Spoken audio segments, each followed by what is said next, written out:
26वीं और 27वीं आईनी तरमीम के खिलाफ हुक्मरान जमातें और उनके जो पिट्ठू है वो सारे बौखलाहट का शिकार है। अब वो ऐसे बुरे हथकंडों पे उतर आए हैं, जैसे आपने सक्खर में देखा कि किस तरह से वकला कन्वेंशन पर अपने गुंडों को भेजकर और उस हमारे कन्वेंशन को खराब करने की कोशिश की, बार पे और वकला पे हमला किया। लेकिन सब ने देखा कि किस तरह से उन्हें न सिर्फ बिरयानी खिलाई बल्कि उसके साथ साथ मीठे जूते भी खिलाए। और आगे भी हम उनको वार्न करना चाहते हैं, न सिर्फ हुकूमतों को बल्कि पुलिस को भी।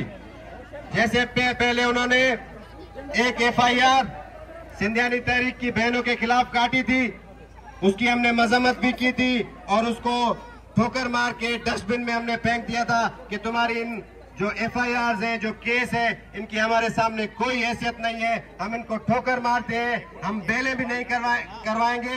आपको जितनी FIRs काटनी है काट ले, लेकिन जब ये आवाम पूरी आपसे हिसाब किताब लेने पे आएगी तो फिर आपको छुपने की जगह भी नहीं मिलेगी। आज भी कल हमारा कन्वेंशन रखा हुआ है कराची हाईकोर्ट बार में। पहले जो 26वीं और 27वीं आईनी तरमीम के हिमायती बार ओहदेदारान थे, उन्होंने एक लेटर निकाल के उस कन्वेंशन को मंसूख करने की कोशिश की, लेकिन पूरी सिंध के वकला ने मुत्तहिद होके ऐलान किया कि अगर आप हमें बार रूम के अंदर कन्वेंशन नहीं करने देंगे तो हम बाहर पार्किंग में अपना कन्वेंशन करेंगे। और आज अफसोस की बात है कि सिंध हाई कोर्ट के रजिस्ट्रार ने, हम उसको कंडेम भी करते हैं, उसने एक लेटर निकाला है कि ये जो अदालतें हैं ये इंसाफ की जगह है और यहाँ पे किसी भी साजिशी को हम जलसा जुलूस करने नहीं देंगे।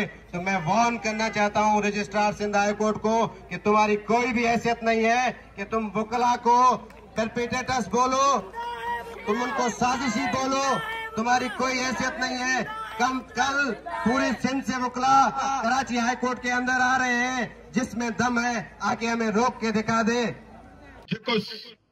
टे जज हिकड़ो जज थींदो, चीफ जज जेको सीनियर जज हूंदो, उसकी सीनियरिटी इन्होंने खत्म कर दी और इन्होंने 3 जजेस रखे, उसमें से जो सबसे करीबी टाउट और एस्टेब्लिशमेंट के करीब तरीन आदमी होगा, जो वक्त के इक्तदार की पार्टी होगी, उसको चीफ जज रखेंगे। अब तो रवाज ये निकल पड़ा है, जिस तरीके से एक 17 ग्रेड के ऑफिसर को प्रोबेशनरी नौकरी मिलती थी, चीफ जज को पहले नापा जाता है, वैसे तोला जाता है। मैं आज सिंध के चीफ जज को भी कहता हूं, वो हैदराबाद से ताल्लुक रखने का बंदा है, खुद को पॉलिटिकल कारकुन कहता था और आज 26वीं और 27वीं आईनी तरमीम के खिलाफ कल लॉयर्स सिंध का, पाकिस्तान का सबसे बड़ा लॉयर्स कन्वेंशन है, रजिस्ट्रार लिखता है वो कन्वेंशन नहीं होगा। साईं जैन शाह साहब हमारे मौसन बैठे हुए, एक बार साईं GM सैयद को कहा गया था आपकी सालगिरह नहीं होगी, साईं ने मुस्कुराते हुए कहा था सालगिरह ना सही तो मेरी वर्सी होगी, लेकिन जश्न जरूर होगा। तो हम कहते हैं कन्वेंशन तो जरूर होगा, आप उसको रोक नहीं सकेंगे। और वकला ने इतनी बड़ी तादाद में आना है, वो दुनिया देखेगी। खड़े हैं, एक मुनज़्ज़म तरीके से आप बैठें ताकि आप अपना इन तमाम कायदीन का मौक़िफ़ सुनकर जाएं कि आप आए क्यों हैं, आपके आने का मकसद क्या है, क्यों आए हैं, वजह क्या है। आज हम यहां पर इसलिए आए हैं कि पाकिस्तान के अंदर वो कानून, वो आईन जो कायदे आज़म मोहम्मद जिन्ना अलैहिर्रहमा ने दिया था, 14 नुकाती का आईन, जिसको मिलिया मेट करके चंद ताकतवर लोगों का उनके लिए बनाया गया। हम कहते हैं ऐसा कानून, ऐसा आईन हम नहीं मानते, ऐसे आईन को जूते की नोक पर रखते हैं। जो भी इस तरह की आईनी तामीम करेगा वो पाकिस्तान का हिमायती नहीं, वो पाकिस्तान का गद्दार है। मेरे कायदे वहदत अल्लामा राजा नासिर जाफरी साहब ने जब ये तहरीक आईनी तहरीक बनी, ये तहरीक जब बनी तो सबसे पहले कहा कि हम उस मकतब के परवटा है जिस मकतब ने 14 सदियों से जालिमों का मुकाबला किया है। आज हम ये छोटे जालिम हैं, हमने तो बड़े बड़े जालिमों से मुकाबला किया है। हमने यजीद जैसे बड़े जालिम का मुकाबला किया और उसके तख्त और ताज को नाबूद करके शाम की सरजमीन में दफन करके दुनिया को बताया कि इतना बड़ा ये यजीद हमारा कुछ नहीं बिगाड़ सकता। तो ये पाकिस्तान की पार्लियामेंट में बैठे हुए चंद लुटेरे, चंद गुंडे हमारा क्या बिगाड़ सकते हैं?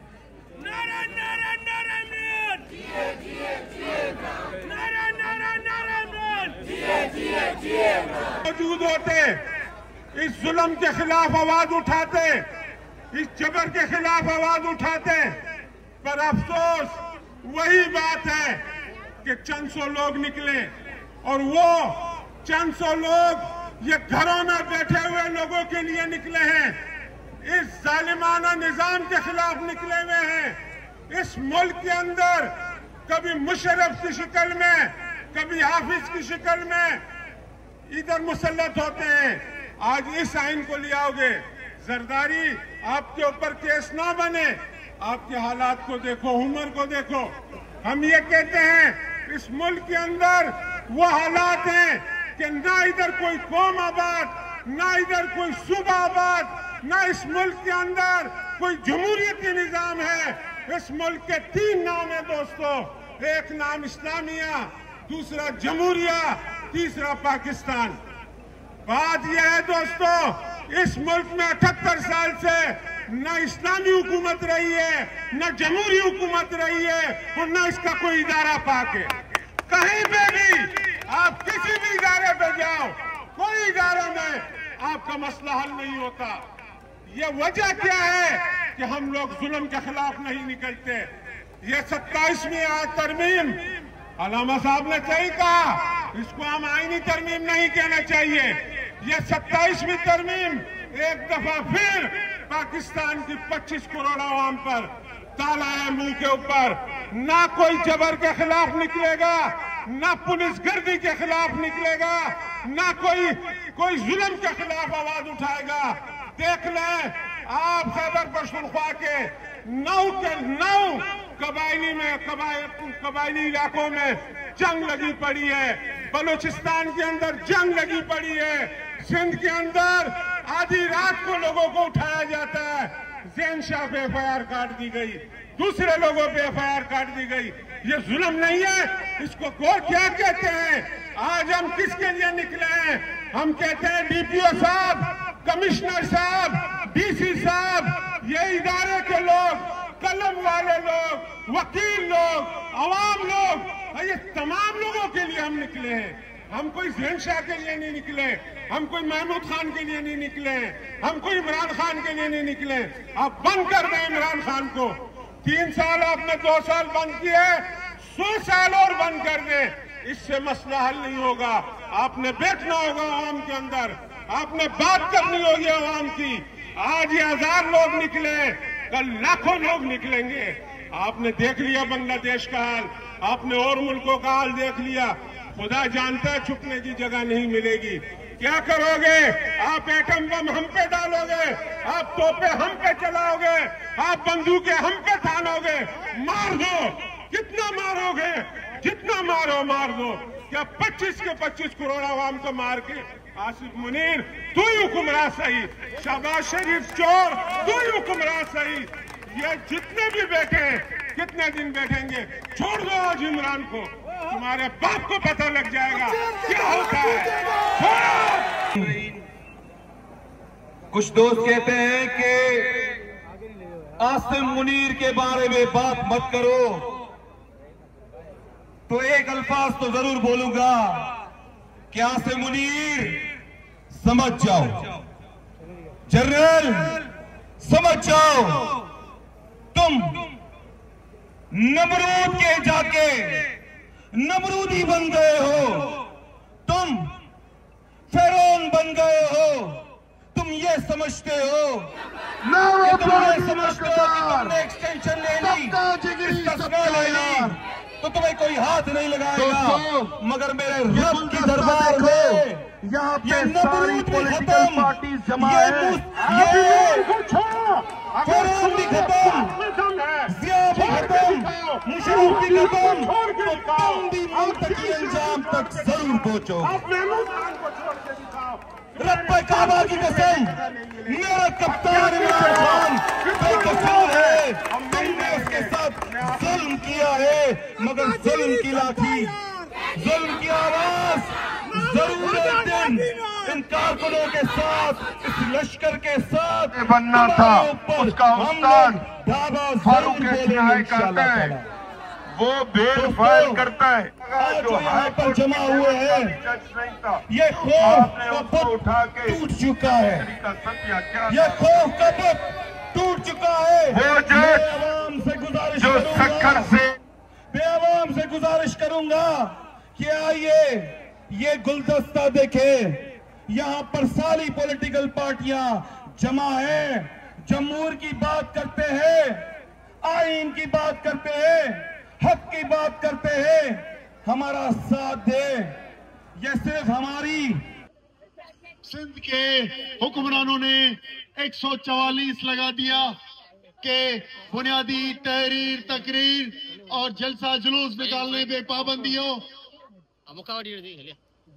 इन्होंने कोर्ट्स को, कैंगरू कोर्ट्स तो पहले बनाया था, लेकिन अब एक ऐसी कोर्ट, गिरी हुई कोर्ट बनाई है जो एक हुक्मरानों के हुक्म पे चलेगी।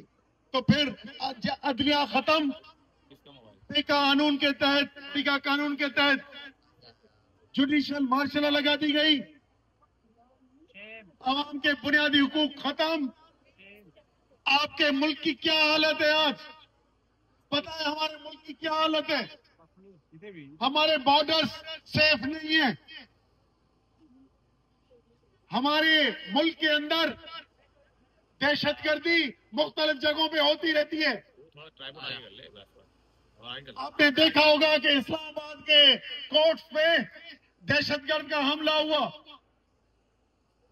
तो अदलिया, कोर्ट्स और लोग हमारे महफूज नहीं है।